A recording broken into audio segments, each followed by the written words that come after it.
दोस्तों, आज की दिल छू लेने वाली कहानी है गुमशुदा कुत्ते के लिए इश्तेहार। कार्तिक एक न्यूज़पेपर की दुकान चलाता था। एक बुजुर्ग जो लगभग 60 साल के थे रोज उसकी दुकान पर आते और तकरीबन सभी न्यूज़पेपर उलट पलट कर देखते और फिर एक पेपर खरीद कर चले जाते। कार्तिक को ये बड़ा अटपटा सा लगता। कार्तिक से रहा नहीं गया।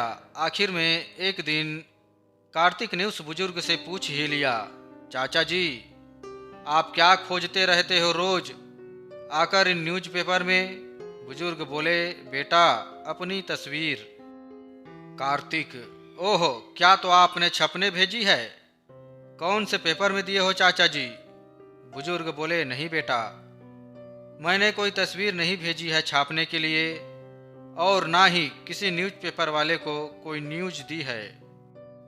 दरअसल इस आस में कि शायद मेरे बेटे बहू को मेरी याद आ जाए, इसलिए, क्योंकि एक बार बहू ने अपने पालतू कुत्ते का भी तलाशशुदा कॉलम में इश्तेहार दिया था। शायद मेरा भी खोज के लिए कहीं, ऐसा कहकर रोने लगे। कार्तिक ने जब जोर देकर पूछा तो बुजुर्ग बोले, मोहित नाम है उनका।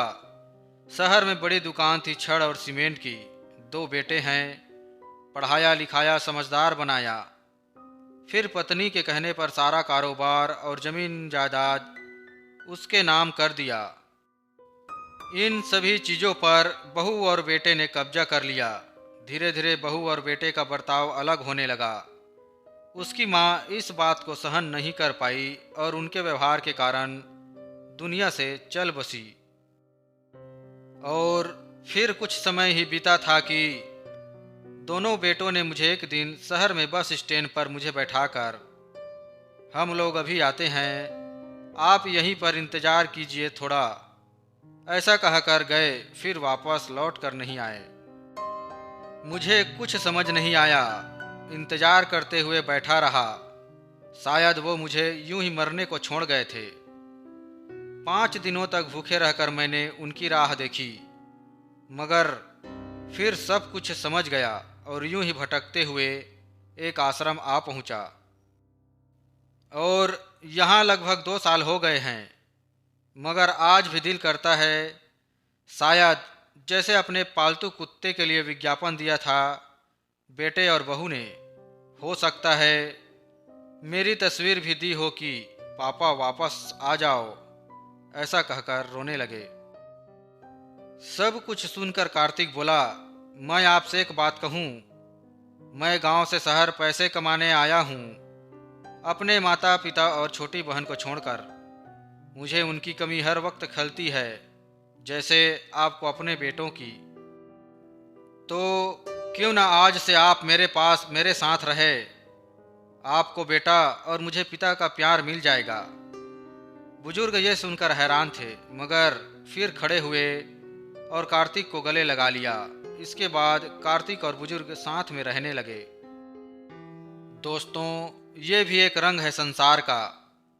कोई बेटों के होते हुए भी परेशान है और कोई माता पिता की ममता ना मिलने से खुद को बदनसीब समझता है। माता पिता को प्यार और सम्मान दीजिए। घरों में बरकत कुत्ते बिल्ली के पालने से नहीं, माँ बाप की सेवा करने से होती है। जो माँ बाप अपनी पूरी जिंदगी दांव पर लगाकर बच्चों को पढ़ाते लिखाते हैं और लायक बनाते हैं, और जब बच्चों द्वारा माता पिता की सेवा करने का दिन आता है, माता पिता के कर्ज को उतारने का दिन आता है, तो वही बच्चे उनको घर से बाहर खदेड़ निकालते हैं। यही है सच्चाई संसार की। आज भी इस दुनिया में ऐसे हजारों करोड़ों माता पिता है जो अपने बच्चों के कारण घर से निकाले गए हैं और वह इस आस में बैठे हैं कि कभी तो उनके बच्चे उन्हें लेने आएंगे। दोस्तों, अगर आप लोगों को यह कहानी अच्छी लगी हो और आप भी अपने माता पिता से बेहद प्रेम करते हैं तो इस कहानी को लाइक कर आगे शेयर जरूर करें। धन्यवाद। जय श्री राम।